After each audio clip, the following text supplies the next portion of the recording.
তোমার কাছে আমি হাত জোর করিয়া আমি সাহায্য চাচ্ছি।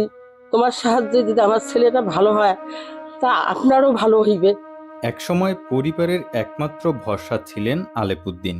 অটোরিকশা চালিয়ে চালাতেন সংসার, সন্তানদের মুখে তুলে দিতেন খাবার, স্বপ্ন দেখতেন ভালো দিনের।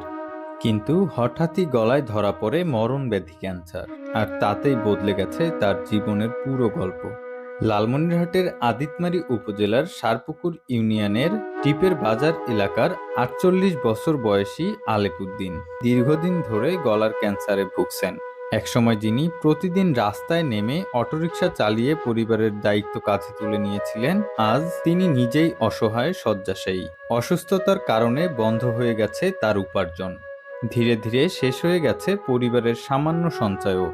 আমার স্বামী অনেক চিকিৎসা করছি, ঢাকায় চিকিৎসা করছি, কোনো জায়গাতে আরাম হয় নাই। তারপরে ক্যান্সার ভবনে নিয়ে গেছি, টাকা গেছে 6 লাখ, কোনো আমরা সুস্থ পাই নাই আমার স্বামীরে। এখন টাকা বানে আমার স্বামীর চিকিৎসা হবাছে না। এখন যদি কেউ সাহায্য করার মতো থাকেন তাহলে আমাকে একটু সাহায্য করেন, আমার স্বামীকে বাঁচাবো। আমার 2টা ছেলে, একটা প্রতিবন্ধী, একটা কানা।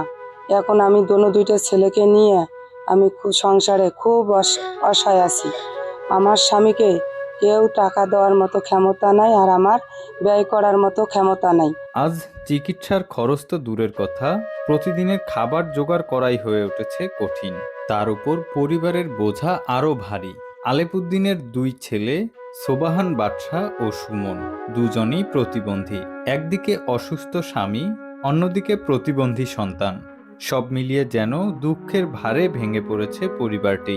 আমার একটা ছেলে আজ 1 বছর থাকিয়া অসুস্থ হয়ে পড়িয়েছে, ক্যান্সার রোগী, ক্যান্সার হয়ে গেছে। এখন তার জন্য আমি যা আমার বাড়ি ঘর দৌড়াছিল, যা না আমার জমা জমি আসলো, সবকিছু বেঁচে থাকিয়া এই ছেলে চিকিৎসা করছি। এখন ছেলে আরো চিকিৎসা নাগে তার কাছে। আর আমি যে একটা মা অসহায়, আমার আর কোনো ক্ষমতা নাই, আবার কোনো বুদ্ধি নাই।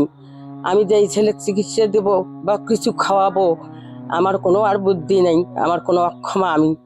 তাই এখন আমি তোমার গিলের কাছে, আল্লাহর বান্দা বান্দি সবাই, তোমার কাছে আমি হাত জোর করিয়ে আমি সাহায্য চাচ্ছি। তোমার সাহায্যে যদি আমার ছেলেটা ভালো হয় তা আপনারও ভালো হইবে। আমরা 2 ভাই প্রতিবন্ধী, আমাদের 2 ভাইয়ের যে কাজ কামাই করবো এরকম কোনো সক্ষম নাই এবং ক্ষমতা নাই। আমরা এইভাবে বিছনাতে 8 মাস ধরে পড়ে রয়েছে চিকিৎসা বিনা কারণে। এখন যারা বাইরের দেশে থাকেন বা যাদের একটু আর্থিক অবস্থা আছে তারা যদি কিছু সহযোগিতা করতে না। অভাব অনটনের মধ্যে দিন পার করছে পুরো পরিবার। প্রয়োজনীয় চিকিৎসা না হয় দিন দিন অবনতি হচ্ছে আলেপুদ্দিনের শারীরিক অবস্থার। চিকিৎসা প্রায় বন্ধ, আর সেই সঙ্গে বাড়ছে অনিশ্চয়তা, ভয় আর দুশ্চিন্তা।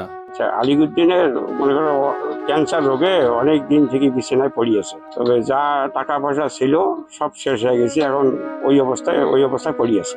এখন চিকিৎসা কি দিয়ে করবে, মনে করো করার মতো কোনো বুদ্ধি নেই। এখন এলাকাবাসী হিসেবে ওনার একটু সাহায্য করলে পরে চিকিৎসাটা হয়তো করা যাইতো, হয়তো লোকটা বাঁচত।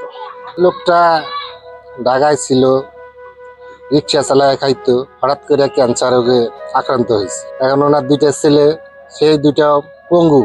আর এখন ওদের তো কোনো জমা জমি নাই, অর্থ সম্পদ নাই। এখন চিকিৎসার অভাবে ধুকে ধুকে মরতেছে। যদি কেউ সহযোগিতা ব্যক্তি সহযোগিতা করতে পারে তাহলে ওনার উপকার হয়।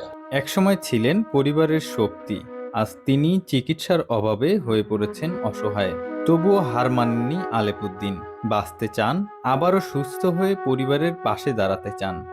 অসহায় এই পরিবারটির পাশে দাঁড়ানোর জন্য সমাজের বিত্তবান ব্যক্তি, প্রবাসী ও মানবিক মানুষের সহায়তা কামনা করা হয়েছে।